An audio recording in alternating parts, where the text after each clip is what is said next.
And boy, a lot has happened over the last hour in the legislature. Good evening, I'm Ryan Kennedy. And I'm Alexandra Ray. Dozens of bills have passed and the clock is ticking on the end the end of the session here. So Jaden Urban joins us live from the legislature. So Jaden, give us all that's happened so far.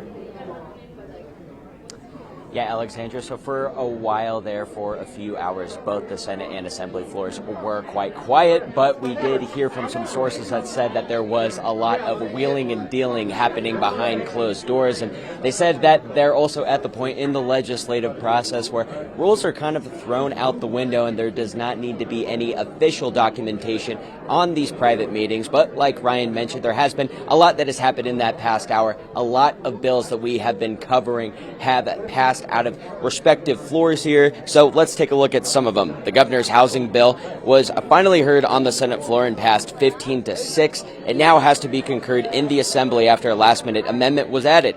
The bipartisan education bill with State Senator Nicole Cannizzaro and the governor passed out of the Assembly 38-4 and also needs to be concurred in the Senate after some amendments. The other priority bill from the governor, the healthcare one, passed out of the Senate 13-8, but it still needs a vote on the Assembly floor. While not a priority bill, the legislation that's looking to create the Nevada Health Authority is heading straight to the governor, where he will sign his first win of the night.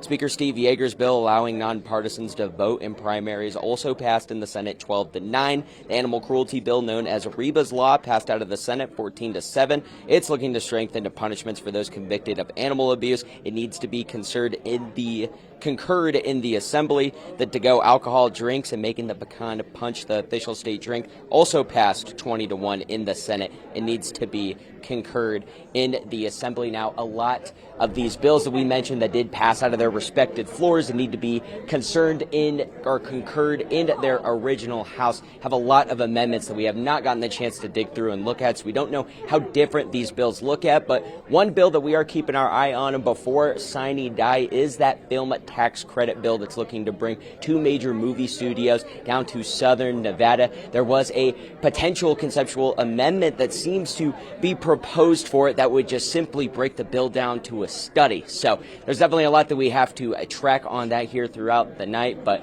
sine die is just a little less than an hour away, maybe potentially. Still, the chances of a special session, don't know that quite yet. Last we heard from the governor's office, they said no comment. So even though we'll be done with our evening newscast, a lot that still needs to be unpacked down here in the legislature. So we'll have updates for you on our website, 2news.com.